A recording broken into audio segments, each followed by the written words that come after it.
প্রধানমন্ত্রীর সভাপতিত্বে চলছে একনেক বৈঠক। ব্যবসায়ীদের সভায় টেক্সটাইল শিল্পের সমস্যা সমাধানে অর্থ উপদেষ্টা ও বাণিজ্য মন্ত্রীকে নিয়ে কমিটি গঠন।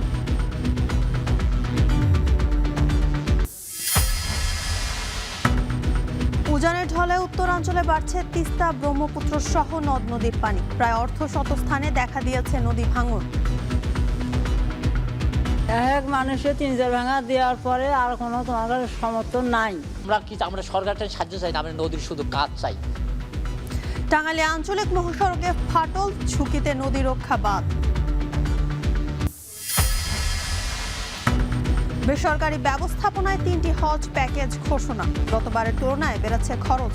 সর্বোচ্চ প্যাকেজ 7,91,000, সর্বনিম্ন 5,13,000 টাকা।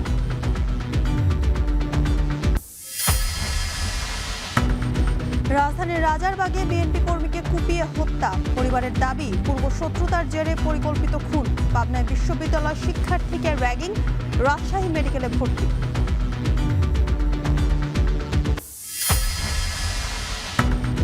ফ্ল্যাটের সাইনিং মানিতে গেইন ট্যাক্সের চাপ। নিজস্ব আবাসনে স্বপ্নভঙ্গের সংখ্যা মধ্যবিত্তের। বিনিয়োগ নিয়ে নতুন চ্যালেঞ্জে আবাসন খাত।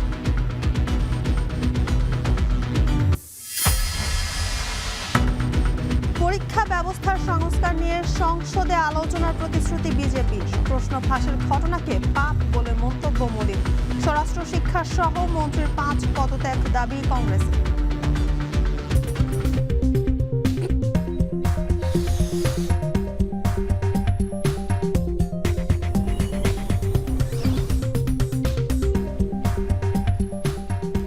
স্বাগত। এখন ঢাকায় পুরো আয়োজন আপনাদের সঙ্গে আছি জানসিন জুথিকা।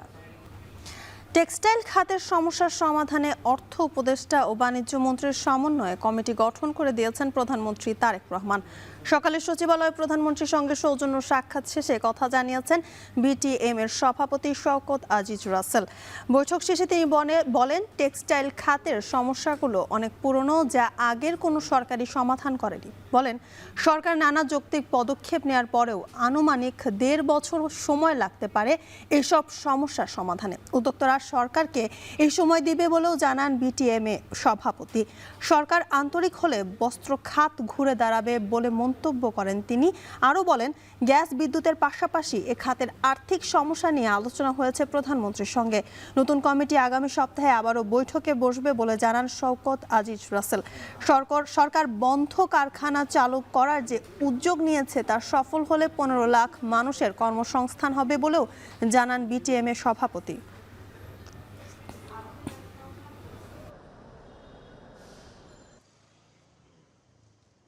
ফাইন্যান্সিয়াল যে সমস্যাটা আছে, ব্যাংকের যে সমস্যাগুলো আছে, এগুলো ওনার কাছে তুলে ধরা হয়েছে। উনি উপলব্ধি করতে পেরেছেন, উনি পদক্ষেপও নিচ্ছেন এবং কি আগামী সপ্তাহে ফাইন্যান্স অ্যাডভাইজার সাহেব, কমার্স মিনিস্টার সবাইকে নিয়ে একটা দল করে দিয়েছেন। এটা কি আরও কীভাবে সুরা করা যায়।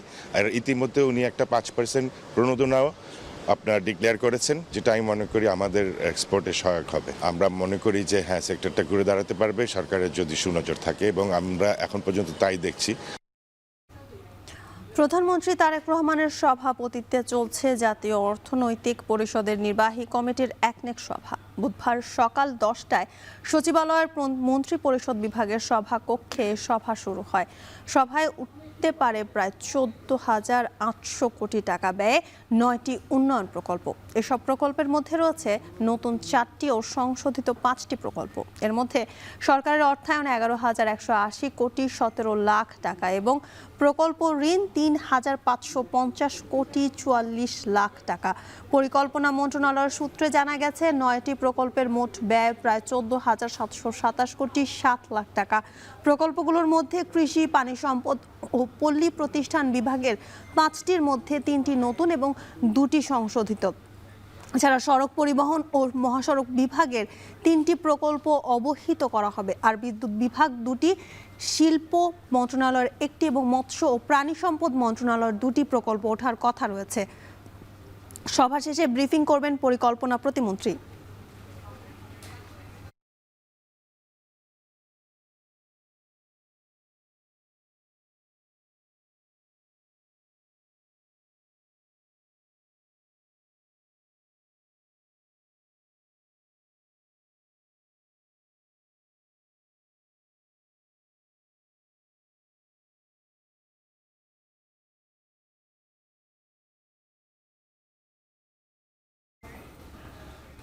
উজানের ঢলে বাড়ছে গাইবান্ধার ব্রহ্মপুত্র, ঘাঘট ও করতোয়া নদীর পানি। এছাড়া তিস্তা ও অন্য নদীর পানি কিছুটা বৃদ্ধি পেলেও এখনও বিপদসীমার নিচেই আছে। নদী তীরবর্তী প্রায় ৪৫টি এলাকায় চলছে নদী ভাঙন। ফেনীর সোনাগাজী ও দাগনভূঞার নদী ভাঙনে ঘর বসতি, ফসলি জমি হারিয়ে নিঃস্ব হচ্ছেন অনেকে। ভেঙে যাওয়া মুসাপুর ক্লোজার দ্রুত পুনর্নির্মাণের দাবি স্থানীয়দের। এদিকে টাঙ্গাইলের গোপালপুরের শাখারিয়া এলাকায় যমুনা নদী রক্ষা বাঁধের অন্তত ৬০ মিটার এলাকায় আবারও ধস দেখা দিয়েছে। এতে ঝুঁকিতে নদী রক্ষা বাঁধ। এ নিয়ে আরও জানাতে গাইবান্ধার বালাসীঘাট থেকে যুক্ত হচ্ছেন মাজিদুর রহমান, রংপুর থেকে আমিরুল বাপ্পি এবং ফেনীর সোনাগাজীর চর লক্ষ্মীগঞ্জ এলাকা থেকে সোলাইমান ডালিম, সেই সাথে টাঙ্গাইলের শাখারিয়া থেকে যুক্ত হচ্ছেন কাউসার আহমেদ। শুরুতে যেতে চাই মাজেদের কাছে। মাজেদ, নদীর পানি কতটুকু বেড়েছে? বন্যার কোনো আশঙ্কা আছে কিনা? হ্যাঁ জ্যোতিকা, আপনি জানেন যে এখানে যে গাইবান্ধার ব্রহ্মপুত্র নদী, সে ব্রহ্মপুত্র নদীতে আমি রয়েছি। সেখানে কিন্তু ফুলছড়িতে যে পানির পরিমাপ সেটি কিন্তু ৬ সেন্টিমিটার বেড়েছে ব্রহ্মপুত্র নদী গত ২৪ ঘন্টায়। এছাড়া ঘাঘট নদীতে বেড়েছে ৯ সেন্টিমিটার এবং করতোয়া নদীতে বেড়েছে ৩৪ সেন্টিমিটার। এইভাবে কিন্তু পানি বৃদ্ধি এখনও অব্যাহত আছে। ৭ দিন থেকে পানি বাড়ছে, এখনও বাড়ছে। এবং এই পানি বাড়ার সাথে সাথে যে এই চরাঞ্চলগুলোতে যে নিম্নাঞ্চল, সেই নিম্নাঞ্চলে পানি ওঠার কারণে যে ফসলের জমি, সে ফসলের জমি কিন্তু ক্ষতি হয়েছে। বিশেষ করে পাট, আউশ ধান এবং ভুট্টার জমি ক্ষতি হয়েছে। তাছাড়া নিম্ন অঞ্চলে যে বাড়িঘর রয়েছে সেখানে যাতায়াত ব্যবস্থারও ব্যাপক ক্ষতি হয়েছে। শুধু এইটি নয়, গাইবান্ধার যে ব্রহ্মপুত্র নদীর তীরবর্তী যে এলাকাগুলো রয়েছে সেই এলাকার ৪৫টি পয়েন্টে কিন্তু ভাঙন দেখা দিয়েছে এবং অনেক বাড়িঘর ভেঙে গেছে। এখানে অনেক গ্রাম বিলীন হয়ে গেছে। এরকম কিন্তু রয়েছে এই গাইবান্ধার যে ফুলছড়ি এলাকা, সেই ফুলছড়ি এলাকাতেই কিন্তু রয়েছে। আর আরেকটি বিষয় যেটি হলো, এই যে ৪৫টি পয়েন্টে ভাঙন হচ্ছে, সেখানে কিন্তু মাত্র ২৫টি পয়েন্টে পানি উন্নয়ন বোর্ড কাজ করছে। সেটি জিও ব্যাগ ফেলে তাদের কিন্তু সাময়িকভাবে সেটি বন্ধ করার চেষ্টা করছে। কিন্তু বাকি যে পয়েন্টগুলোতে এখনও পানি উন্নয়ন বোর্ড কাজ করছে না, সেই এলাকার মানুষ কিন্তু এখনও দুশ্চিন্তা রয়েছে। তারা বলছে যে এইভাবে যদি অব্যাহত থাকে পানি বৃদ্ধি এবং ভাঙন, তাহলে তারা দুর্দশার মধ্যে থাকতে হবে। একে তো এখানে কোনো সাহায্য সহযোগিতা সরকারের কাছ থেকে পায়নি, তারপরে কিন্তু নদী ভাঙন, তাদের বাড়িঘর বিলীন হচ্ছে। তারা কোথায় আশ্রয় নেবে, কি করবে সেটি কিন্তু তারা বুঝতে পারছে না। আর এখানে যে পানি উন্নয়ন বোর্ডের যে পূর্বাভাস, তারা যেটি বলছে যে পানি বৃদ্ধি পেলেও যে বন্যার আশঙ্কা সেটি কিন্তু নাই। কারণ যে উজানের পানি কোনো কোনো জায়গায় কমতে শুরু করেছে, ফলে ভাটির, বিশেষ করে গাইবান্ধা, বগুড়া, সিরাজগঞ্জ এগুলাতে পানি হয়তো ২-১ দিন পর থেকে কিছু কমতে শুরু করবে, এমনটি তারাই বলছেন। আর কৃষি বিভাগ বলছেন এখানে যে ক্ষয়ক্ষতি হয়েছে সেটা নিরূপণের কাজ চলছে এবং নিরূপণ হওয়ার পরে তারা যে পদক্ষেপ, তারা সেই পদক্ষেপ নেবে এবং কৃষকের যেন সামনে ফসল করতে পারে সেই ব্যাপারে কিন্তু তারা সচেষ্ট রয়েছে এবং তারা কাজ করবেন। ঠিক এইভাবেই কিন্তু যে গাইবান্ধা এলাকার যে বন্যা পরিস্থিতি, সেই বন্যা পরিস্থিতি এখনও হয়নি। নিম্নাঞ্চল প্লাবনের মধ্যেই এখনও রয়েছে। বন্যার এরই মধ্যে বন্যার যে আশঙ্কা সেটিও তারা দেখছেন না। এখানে আবহাওয়া অফিস এবং পানি উন্নয়ন বোর্ড কিন্তু দেখছে না। কিন্তু এখানকার এলাকার লোকজন একটি বিষয় যেটা বলছেন সেটা তারা একটু সাহায্য চাচ্ছেন, নদী ভাঙ্গন রোধে তাদের পদক্ষেপ চাচ্ছেন। এইভাবেই কিন্তু তারা আকুতি জানিয়েছেন এখানকার প্রশাসনের কাছে। এই ছিল আমার কাছে জ্যোতিকা গাইবান্ধার যে ফুলছড়ি উপজেলার যে ঘাঘট যে পাড় থেকে সর্বশেষ। এরপর যেতে চাই রংপুরে বাপ্পির কাছে। বাপ্পি, নদীর পানি এখন কতটুকু বেড়েছে, কি পরিস্থিতি দেখছেন সেখানে, আমাদের বিস্তারিত জানাবেন।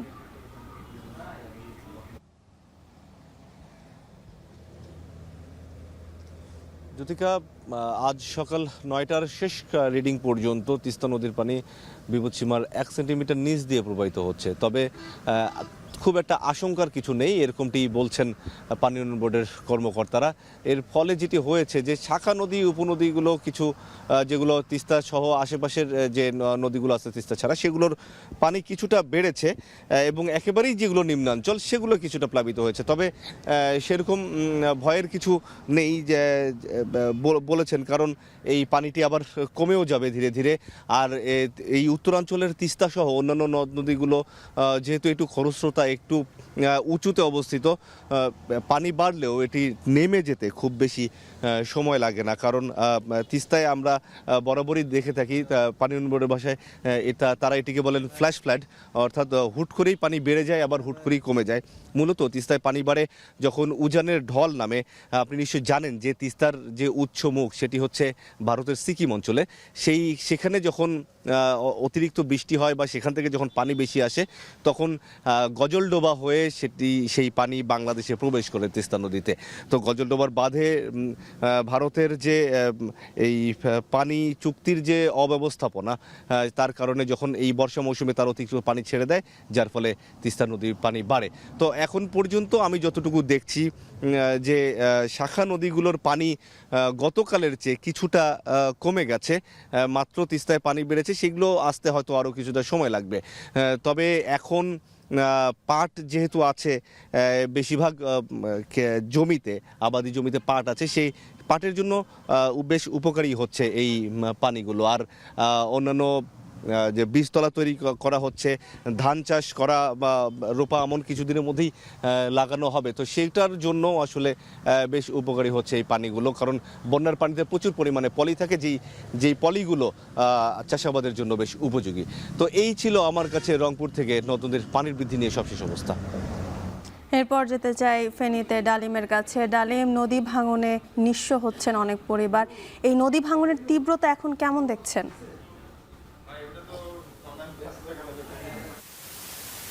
যদিকা সকাল থেকেই আমরা ফেনীর সোনাগাজীর ছয়ানি এলাকা, চর গোপালগঞ্জ এলাকা এবং চর গোপালগাঁও এলাকা, বিভিন্ন এলাকা ঘুরে দেখেছি। আমরা এখন যে স্থানটিতে এসেছি এটি সোনাগাজীর চর গোপালগাঁও একটি এলাকা। এই যে এলাকা আমার পেছনে নদীতে যে অংশটি আমরা দেখছেন, এই অংশতেও গত কয়েক মাস আগেও কিন্তু গর্ভসূতি ছিল, ফসলের জমি ছিল। এই নদীর যে তীব্র ভাঙনের কারণে কিন্তু এখানকার যে গর্ভসূতি সেগুলো কিন্তু বিলীন হয়েছে নদীতে। পানি উন্নয়ন বোর্ড অস্থায়ীভাবে জিও ব্যাগের মাধ্যমে এখানকার যে ভাঙন পরিস্থিতি সেটি কিছুটা নিরসন করার জন্য চেষ্টা করছে। আমরা কথা বলেছি স্থানীয়দের সাথে, দাগনভূঞা এবং যে সোনাগাজীর বিস্তীর্ণ এলাকার যারা বাসিন্দা রয়েছেন নদীর তীরবর্তী, তারা বলছেন যে 2024-এর যে বন্যা, সেই বন্যায় মুসাফর ক্লোজার ভেঙে যাওয়ার কারণে কিন্তু নদীর এই যে ভাঙন তীব্র আকার ধারণ করেছে এবং সেটি 2 উপজেলার প্রায় 18 কিলোমিটার অংশ জুড়ে ভাঙছে। সাথে সাথে নোয়াখালীর যে কোম্পানিগঞ্জ এলাকা রয়েছে সেখানেও কিন্তু নদীর যে তীব্র ভাঙন সেটি রয়েছে। বিশেষ করে আমরা সোনাগাজী উপজেলায় যেটি দেখেছি, চর দরবেশ, চর মজলিশপুর, চর চান্দিয়া এবং দাগনভূঞা উপজেলার মাথুভূঞা, দাগনভূঞা সদর ইউনিয়নের বিস্তীর্ণ এলাকা কিন্তু মানচিত্র থেকে মুছে যাচ্ছে। অব্যাহত এই ভাঙনে ইতিমধ্যে ছোট হয়ে আসছে 3 দিক থেকে নদী বেষ্টিত সোনাগাজী উপজেলা। নদী তীরবর্তী এলাকার মধ্যে সোনাগাজীর চর মজলিশপুর ইউনিয়নের চর সদরপুর, কঠিরহাট, কাটাখিলা, কালী মন্দির, চর দরবেশ ইউনিয়নের দক্ষিণ চর দরবেশ, আদর্শগ্রাম, পশ্চিম চর দরবেশ, কাজিরহাট, স্লুইস গেট, আউরারখিল, জেলেপাড়া সহ আলামপুর সহ তেল্লারঘাট, ইতালি মার্কেট, ধনীপাড়া, চরচান্দিয়া, সাহেবের ঘাট, মোল্লারঘাট, পশ্চিম চরচান্দিয়া, বগাদানা, আলমপুর, আউরারখিল, আমিরাবাদ ইউনিয়নের বিস্তীর্ণ এলাকা কিন্তু ভাঙছে। আমরা কথা বলেছি পানি উন্নয়ন বোর্ডের সাথে, তারা বলছেন যে দ্রুত ব্যবস্থা এবং নদী তীরবর্তী যেসব এলাকা রয়েছে ভাঙন রোধ কল্পে তারা কিন্তু জিও ব্যাগ দিয়ে অস্থায়ীভাবে চেষ্টা করছেন এবং নদীর দুপাশে যে ব্লক দিয়ে বাঁধ তৈরি করার সেটিও প্রকল্প তাদের হাতে রয়েছে। তো তবে স্থানীয়রা যেটি বলছেন যে পানি উন্নয়ন বোর্ড এবং কর্তৃপক্ষের যে উদ্যোগ সেটি খুব ধীর গতিতে, আরও আগে যদি এই উদ্যোগ গ্রহণ করা হতো তাহলে তাদের গর্ভসূতি হারাতে হতো না। এ ছিল ফেনীর সোনাগাজীর চর গোপালগাঁও এলাকা থেকে আমাদের কাছে নদী ভাঙনের খবরের সর্বশেষ। এ নিয়ে আরও জানবো কাউসারের কাছ থেকে। কাউসার, টাঙ্গাইলে বাঁধ রক্ষায় প্রশাসন কি পদক্ষেপ নিয়েছে এখন পর্যন্ত?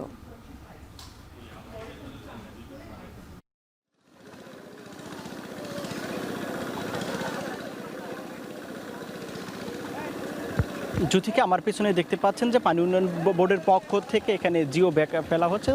এখানে যারা ঠিকাদারের দায়িত্বে রয়েছেন তারা দাবি করছেন যে এখন পর্যন্ত প্রায় 7,000 জিও ব্যাগ তারা ফেলেছেন। তবে তারা 4 দিন যাবৎ কাজ করলেও ভাঙন কিন্তু অব্যাহত রয়েছে।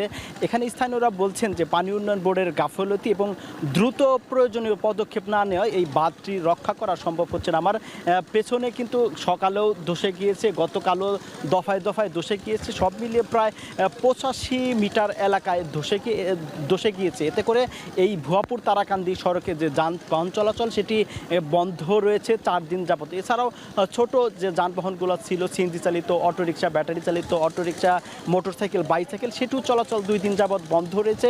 বলতে গেলে এই সড়ক দিয়ে এখন মানুষকেও যেতে পুলিশ এবং আইন শৃঙ্খলা বাহিনীর সদস্য, স্বেচ্ছাসেবী যারা রয়েছেন তাদেরকে বাধা প্রদান করা হচ্ছে। এই নদীর বাঁধটি রক্ষা করার জন্য তারা আপ্রাণ চেষ্টা করেছেন। ইতিমধ্যে আমরা দেখেছি যে এই ভাঙন কবলিত এলাকাটি পানি উন্নয়ন বোর্ডের সিনিয়র কর্মকর্তা এছাড়াও স্থানীয় সংসদ সদস্য যিনি রয়েছেন আব্দুল সালাম পিন্টু, তিনি এই এলাকা পরিদর্শন করছেন। আমার পেছনটিতে তারা এই ধসে যাওয়া রোধে কি পরিকল্পনা করা যায় তা দ্রুত বাস্তবায়ন করার চেষ্টা করছেন। তবে স্থানীয়রা বলছেন যে যমুনা নদীতে অবৈধভাবে ড্রেজিং করা হয় প্রতি বছরের প্রতিটি মাস। এতে করে এই যে যমুনা নদীর যে পার ঘেঁষা এলাকাগুলো সেগুলো ধসে যাচ্ছে। এদিকে যমুনা নদী সহ বিভিন্ন নদ নদীর পানি বেড়ে গিয়েছে। গত 24 ঘন্টায় যমুনা সেতুতে 9 সেন্টিমিটার পানি বেড়ে বিপদসীমার 76 সেন্টিমিটার নিচ দিয়ে প্রবাহিত হচ্ছে। জ্যোতিকা, এই ছিল আমার কাছে টাঙ্গাইল থেকে বাঁধ ধসে যাওয়ার সর্বশেষ তথ্য। নদী ভাঙন এবং বন্যা পরিস্থিতির খবর জানাতে যুক্ত ছিলেন সহকর্মীরা। মাত্র কয়েক মাসের সংসার, এরই মধ্যে রাজধানীর সবুজবাগে নৃশংস হত্যার শিকার হলেন ওয়ার্ড বিএনপির কর্মী ইব্রাহিম পলাশ। রাজারবাগের কদমতলায় দুর্বৃত্তদের ধারালো অস্ত্রের হামলায় বিচ্ছিন্ন হয়ে যায় তার 2 হাতের কবজি। পরে হাসপাতালে নেওয়া হলে চিকিৎসক তাকে মৃত ঘোষণা করেন। পরিবারের দাবি, পূর্ব শত্রুতার জেরে পরিকল্পিতভাবে হত্যা করা হয়েছে পলাশকে। আরও জানাচ্ছেন শাহরিয়ার জামান পুলক। মাত্র কয়েক মাস আগেই বিয়ে করেছিলেন রাজধানীর সবুজবাগের বাসিন্দা ইব্রাহিম পলাশ। ছিলেন ওয়ার্ড বিএনপির সক্রিয় কর্মী। মঙ্গলবার সন্ধ্যায় রাজারবাগের কদমতলা এলাকায় পলাশকে এলোপাতাড়ি আঘাত করে দুর্বৃত্তরা। হামলার সময় ধারালো অস্ত্রের আঘাতে 2 হাতের কবজি বিচ্ছিন্ন হয়ে যায়। পরে তাকে হাসপাতালে নিলে চিকিৎসক পলাশকে মৃত ঘোষণা করেন। 3 দিন আগে 2টা মোবাইল একজন চুরি করে নিয়ে গেছিল। ঠিক আছে, চুরি করে নেওয়ার পরে তো আমরা গিয়ে ওই চোরকে ধরতে পারি। যে ছেলে চুরি করছে ওর বাবা মা আদারওয়াইজ দোকানদাররা যারা সবাই ছিল এখানে। ঠিক আছে, সবাই ছিল এখানে। তো আমরা বিষয়টা মিউচুয়াল সবাই করে দিচ্ছিল। এর ভিতরে আপনার পিছন থেকে অ্যাটাকটা করে। নিহত পলাশের পরিবারের দাবি, পূর্ব শত্রুতার জেরেই পরিকল্পিতভাবে হত্যাকাণ্ড ঘটানো হয়েছে। ঘটনার সঙ্গে জড়িতদের দ্রুত গ্রেপ্তার করে দৃষ্টান্তমূলক শাস্তির দাবি জানিয়েছেন তারা। যখন তুমি সিঙ্গেল পার্সন ছিলা তখন তুমি করছো, এটা ঠিক আছে, কিন্তু এখন তুমি সইরা আসো, যেহেতু তোমার ওয়াইফ আছে, এখন সংসার আছে। কিন্তু ও আমার বলছিল যে আস্তে আস্তে এগুলো সব ছেড়ে দেবে, কারণ ধরেই তো একটা মানুষ সব কিছু ছাড়তে পারে না। প্রশাসনের কাছে আমি বিচার চাই যে আমার স্বামী হত্যার এই বিচারটা যেন করে। হত্যার কারণ ও জড়িতদের শনাক্তে ইতোমধ্যেই কাজ শুরু করেছে পুলিশ। অপরাধীদের গ্রেপ্তারে কাজ করছে ডিবি, সিটিটিসি সহ আইন শৃঙ্খলা বাহিনীর একাধিক ইউনিট। যারা জড়িত আছে তাদেরকে গ্রেপ্তার ইতিমধ্যে টিম বাইরে আছে। কিছু তথ্য আমাদের কাছে আছে, তদন্তের স্বার্থে এই মুহূর্তে নাম বলছি না। আমরা আশা করছি যে খুব শীঘ্রই যারা যারা এই ঘটনায় জড়িত আছে তাদেরকে গ্রেপ্তার করতে পারবো। তাদেরকে জিজ্ঞাসাবাদ করলে এবং আরও অন্যান্য তথ্য প্রমাণ পাওয়া গেলে আমরা তখন বলতে পারবো কেন এই হত্যাকাণ্ডের ঘটনা ঘটেছে। অপরাধীদের দ্রুত গ্রেফতারে সিসিটিভি ফুটেজ বিশ্লেষণ সহ অভিযান অব্যাহত রেখেছে পুলিশ। এই ঘটনায় সবুজবাগ থানায় পলাশের বড় বোন বাদী হয়ে হত্যা মামলা দায়ের করে। শাহরিয়ার জামান পুলক, এখন ঢাকা। পাবনা বিজ্ঞান ও প্রযুক্তি বিশ্ববিদ্যালয় ফার্মেসি বিভাগের 2024-25 শিক্ষাবর্ষের কয়েকজন শিক্ষার্থীর বিরুদ্ধে নবীন এক শিক্ষার্থীকে র্যাগিংয়ের অভিযোগ উঠেছে। এ ঘটনায় অসুস্থ হয়ে পড়েছেন শিক্ষার্থী মুশফিকুর রহমান তুহিন। অভিযোগ রয়েছে, মঙ্গলবার বিকেলে সিনিয়র শিক্ষার্থীরা নবীনদের বাংলা ক্লিনিক এলাকার একটি মেসে ডেকে বিভিন্ন বিষয়ে জিজ্ঞাসাবাদ, উচ্চস্বরে কথা বলা এবং অশোভন আচরণের মাধ্যমে মানসিক চাপ সৃষ্টি করে। এক পর্যায়ে ওই শিক্ষার্থী অসুস্থ হয়ে পড়লে প্রথমে তাকে পাবনা সদর হাসপাতালে নেওয়া হয়। নবীন শিক্ষার্থীদের দাবি, শারীরিক নির্যাতন না হলেও এ ঘটনায় মানসিকভাবে ভেঙে পড়ে ভুক্তভোগী। এদিকে অভিযুক্ত শিক্ষার্থীদের সঙ্গে যোগাযোগের চেষ্টা করা হলেও তাদের বক্তব্য পাওয়া যায়নি। বিশ্ববিদ্যালয়ের প্রক্টর অধ্যাপক ডক্টর কামরুজ্জামান খান জানিয়েছেন, প্রাথমিকভাবে র্যাগিংয়ের ঘটনার সত্যতা পাওয়া গেছে। তদন্ত শেষে অভিযুক্তদের বিরুদ্ধে ব্যবস্থা নেওয়া হবে।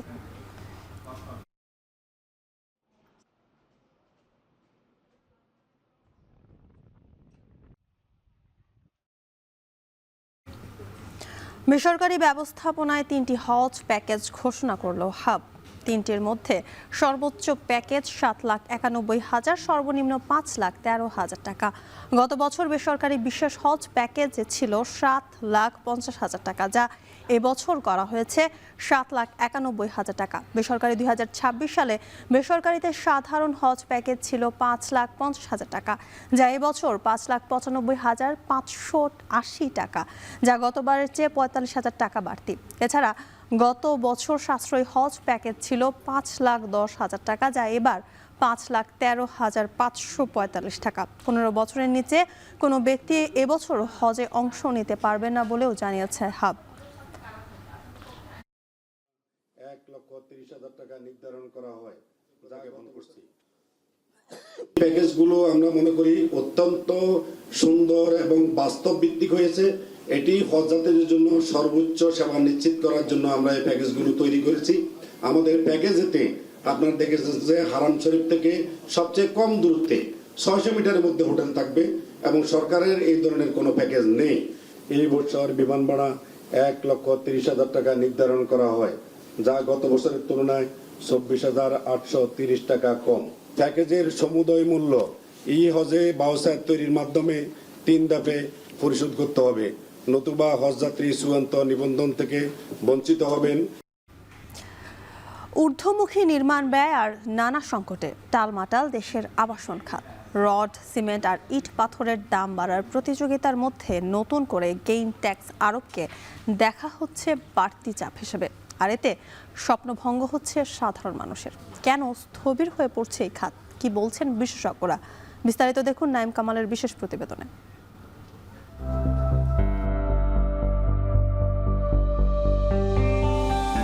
দেশের অর্থনীতির অন্যতম চালিকা শক্তি আবাসন খাত, কিন্তু নীতিমালার জটিলতা আর নির্মাণ সামগ্রীর আকাশচুম্বী দামে গত কয়েক বছর ধরেই এ খাতে ধীরগতি বিরাজ করছে। জাতীয় নির্বাচন আর নতুন বাজেটের পর স্থবির হয়ে পড়া এ খাতে কিছুটা নড়াচড়া হয়েছে ঠিকই, তবে সেটা যে ইতিবাচক নয় তা স্পষ্ট খাত সংশ্লিষ্টদের বক্তব্যে।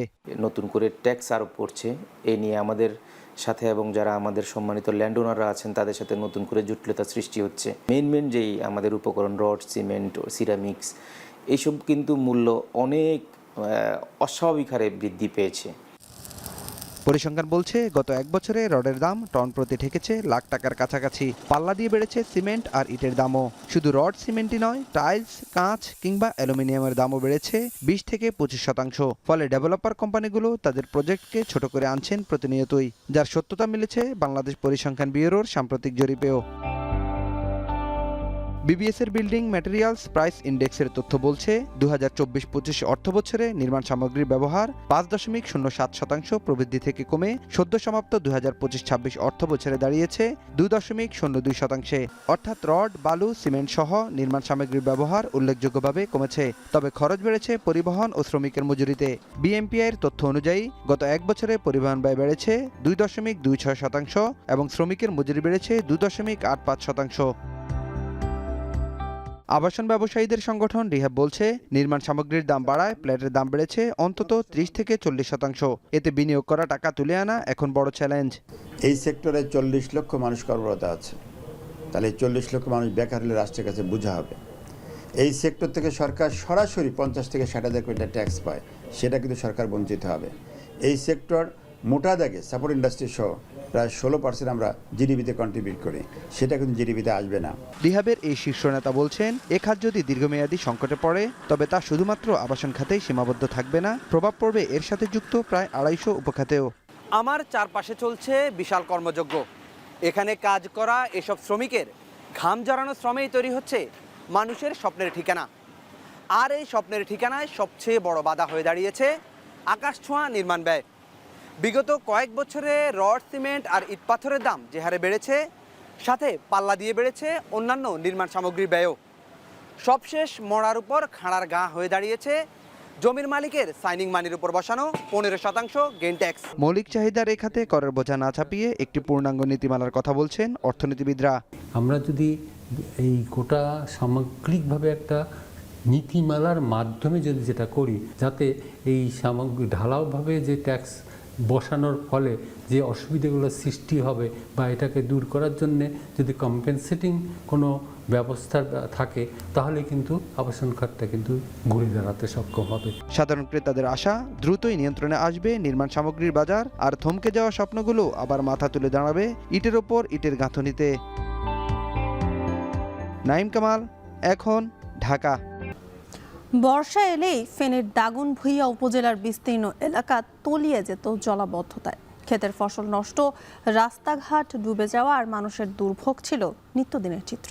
দীর্ঘদিনের সেই সমস্যার সমাধানে সম্প্রতি উপজেলার দুটি গুরুত্বপূর্ণ খাল পুনঃখনন করাচ্ছে সরকার। এতে দ্রুত নেমে যাচ্ছে বৃষ্টির পানি, ফিরছে স্বস্তি। দুলাল তালুকদারের ছবিতে সোলাইমান ডালিমের প্রতিবেদন। প্রশস্ত প্রবাহমান এই খালগুলো কিছুদিন আগেও ছিল সরু, ভরাট আর মৃতপ্রায়। এখন আবার ফিরেছে প্রাণ, হচ্ছে জোয়ার ভাটা। উপজেলার জয়নারায়ণপুর থেকে বেরুলি পর্যন্ত প্রায় 1 কিলোমিটার এবং সিলোনিয়া বাজার থেকে দক্ষিণ নিয়াজপুর পর্যন্ত প্রায় 2 কিলোমিটার খাল পুনঃখনন করা হয়েছে, যার ফলে সিলোনিয়া খালের পানি এখন ছোট ফেনী নদীর কাটাখালী অংশে দ্রুত নিষ্কাশিত হচ্ছে।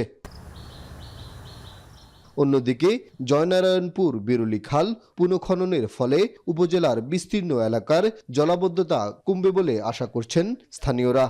খালটা আমাদের চিকন আছিল, খালে দিয়ে পানি নামতো না, এখন আমাদের পানি নামে। কাঁচরাগল যায় বান্ধব যেতে গো তো পানি আপনার সাগর যেতে গো আর রোয়া রুলে রোয়া হুঁসি যার গো এই অবস্থায় অন্ত আল্লাহ দিলে অন্য ঠিক আছে দে এরকম খাল কাটা নেই আরে।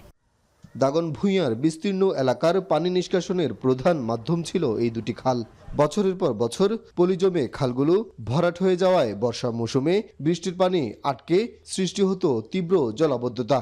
সম্প্রতি খাল দুটি পুনঃখননে নাব্যতা ফিরে এসেছে, যদিও খাল খনন নিয়ে কিছু অনিয়মের অভিযোগ তুলেছেন স্থানীয়রা। ক্যাপিটাল দিয়ে কাটার কারণে আমাদের সামাজিক যে কবরস্থান আছে এই কবরস্থান অনেক বিশাল ক্ষতি হয়ে গিয়েছে। বেশি গভীরতা করাতে এখন আমাদের এই কবরস্থান, কেন ঈদগাহ মাঠ সবগুলা ভাঙি যাইতেছে, আর ওইদিকে পশ্চিম দিকে জমিগুলো ক্ষতি হইতেছে। সম্পূর্ণ নিয়ম মেনেই খাল খননের কাজ করা হয়েছে, কোনো ধরনের অনিয়ম বা দুর্নীতি হয়নি বলে জানান এই কর্মকর্তা। যে পরিমাণ পানির প্রবাহটা এখন আছে, এই পানির প্রবাহটা কিন্তু আগে ছিল না।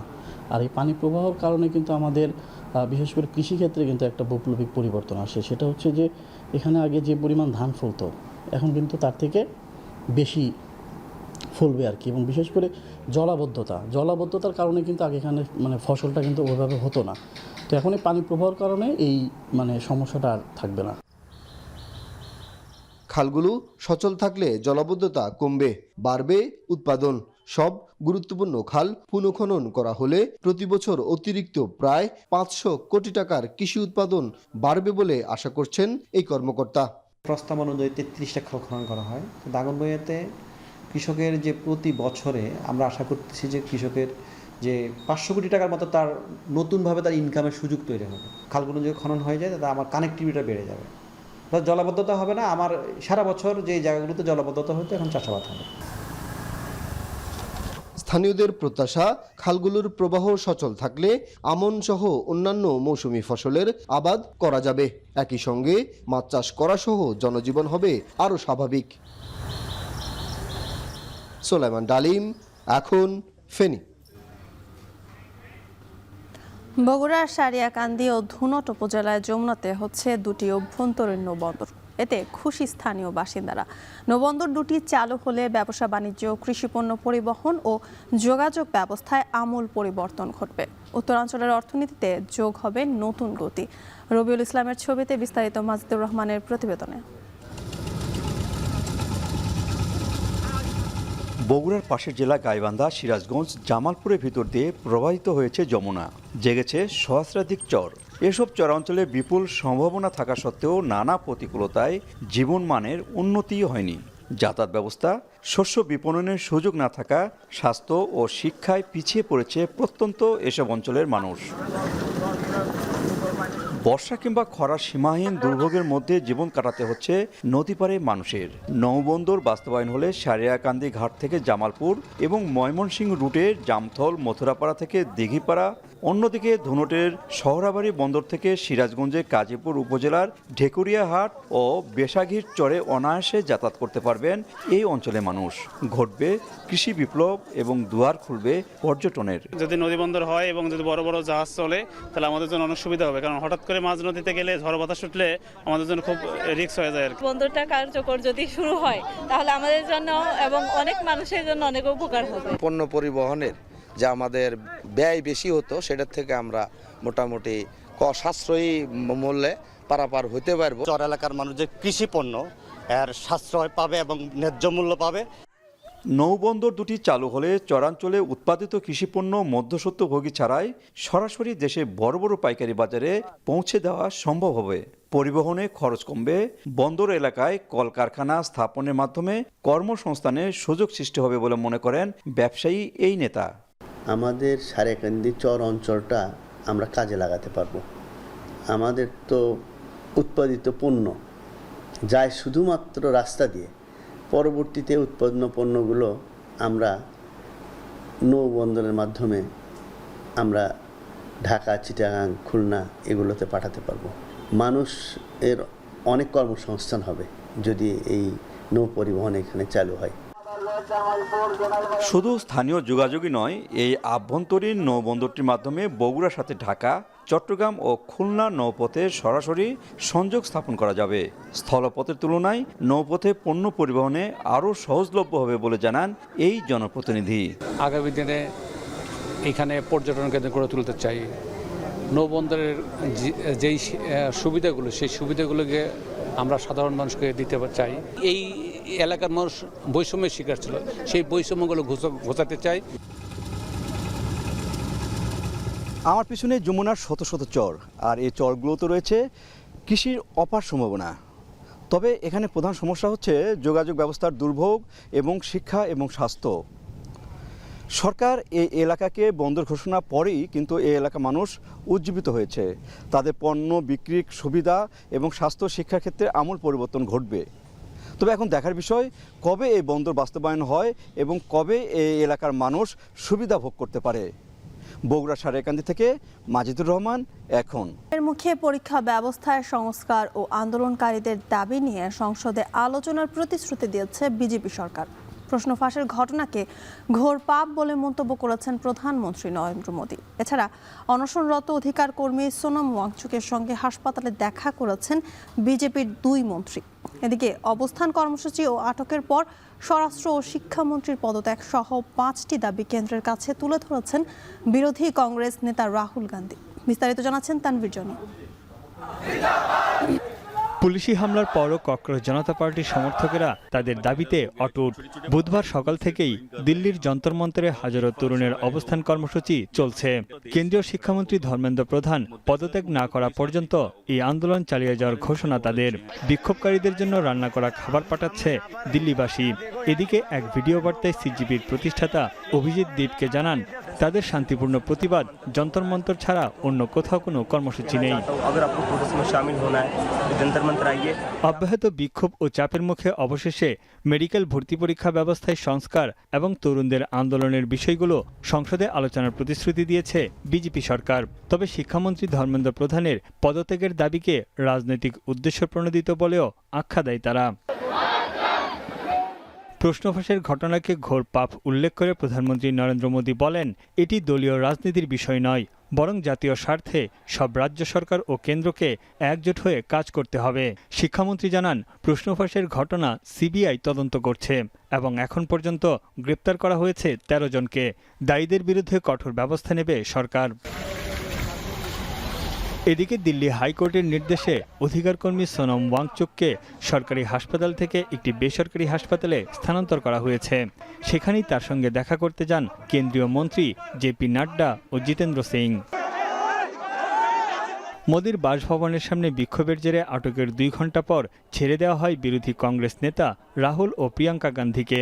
এরপর কেন্দ্রীয় সরকারের কাছে 5টি দাবি পেশ করেন রাহুল গান্ধী।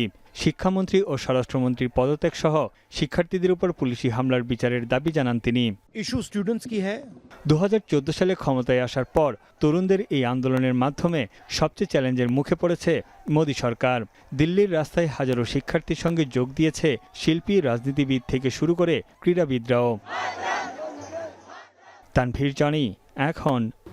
ইরানের বিরুদ্ধে যুক্তরাষ্ট্র যুদ্ধের ব্যয় দাঁড়িয়েছে $37.5 বিলিয়ন। এমনকি তা মে মাসে প্রকাশিত হিসাবের চেয়ে প্রায় $8 বিলিয়ন বেশি বলে জানিয়েছেন মার্কিন প্রতিরক্ষা মন্ত্রী পিগ হেগসেথ। এদিকে ইরানের পারমাণবিক স্থাপনা পিক্যাক্স মাউন্টেনে শিগগিরই হামলা চালানোর হুমকি দিয়েছেন মার্কিন প্রেসিডেন্ট। আর তা হলে পুরো অঞ্চলে যুদ্ধ ছড়িয়ে পড়বে বলে সতর্ক করেছেন ইরান। বিস্তারিত জানাচ্ছেন পেনুকা সুলতানা। যুক্তরাষ্ট্র ও ইরানের মধ্যে সংঘাত পুনরায় শুরু হওয়ার পর খরচের খাতা বেড়েই চলেছে ওয়াশিংটনের। আর তা জানাতে মঙ্গলবার মার্কিন সিনেটের বরাদ্দ কমিটি শুনানিতে উপস্থিত হন প্রতিরক্ষামন্ত্রী পিট হেগসেথ। এ সময় তিনি জানান, ইরানের বিরুদ্ধে এখন পর্যন্ত যুক্তরাষ্ট্রের যুদ্ধের ব্যয় দাঁড়িয়েছে $37.5 বিলিয়ন, যা মে মাসে প্রকাশিত সর্বশেষ হিসেবের চাইতে প্রায় $8 বিলিয়ন বেশি। Senator, Iran is at the weakest point militarily it has ever been in the past decade. And that terror army was built to try to create conventional capabilities to defend against a pursuit of nuclear weapons. So I acknowledge they still have capabilities, no doubt. But the amount of damage that we've done to them over the course of these series of operations has put them in the worst place they've ever been. শুধু তাই নয়, শুনানিতে পেন্টাগনের জন্য কংগ্রেসের কাছে $87 billion তহবিল চেয়েছেন প্রতিরক্ষামন্ত্রী। এর মধ্যে $67 বিলিয়ন মধ্যপ্রাচ্যের কার্যক্রমের জন্য নির্ধারিত বলে উল্লেখ করেন তিনি। তবে আইন প্রণেতারা জরুরি ভিত্তিতে তহবিল বৃদ্ধির অনুমোদন না দিলে সামরিক প্রশিক্ষণ সীমিত করতে হবে বলেও জানান হেগসেথ। এদিকে বিশেষজ্ঞদের বরাত দিয়ে CNN বলছে, যুদ্ধের প্রকৃত খরচ সম্ভবত আরও অনেক বেশি। এরই মধ্যে খুব শিগগিরই ইরানের পারমাণবিক স্থাপনা পিক্যাক্স মাউন্টেন এলাকায় হামলা চালাবে বলে নতুন করে হুমকি দিয়েছেন মার্কিন প্রেসিডেন্ট ডোনাল্ড ট্রাম্প। এমনকি ইরান এখনও যুক্তরাষ্ট্রে কিছুই দেখেনি বলে মন্তব্য করেন তিনি। We'll be hitting that area probably pretty soon, and there's not a thing they can do about it. Normally I wouldn't say that. If I thought they could do something about it, I would never say that. But we'll be hitting that area pretty soon. তবে পারমাণবিক স্থাপনায় হামলা হলে মধ্যপ্রাচ্যে ওয়াশিংটনের মিত্ররা রেহাই পাবে না এবং যুদ্ধ পুরো অঞ্চলে ছড়িয়ে পড়বে বলে সতর্ক করেছে তেহরান। এদিকে চলমান সহিংস পরিস্থিতি বন্ধে ইরানের সঙ্গে আলোচনায় বসতে ও মতপার্থক্য দূর করতে যুক্তরাষ্ট্র ইচ্ছুক বলে মন্তব্য করেছেন মার্কিন পররাষ্ট্রমন্ত্রী মার্কো রুবিও।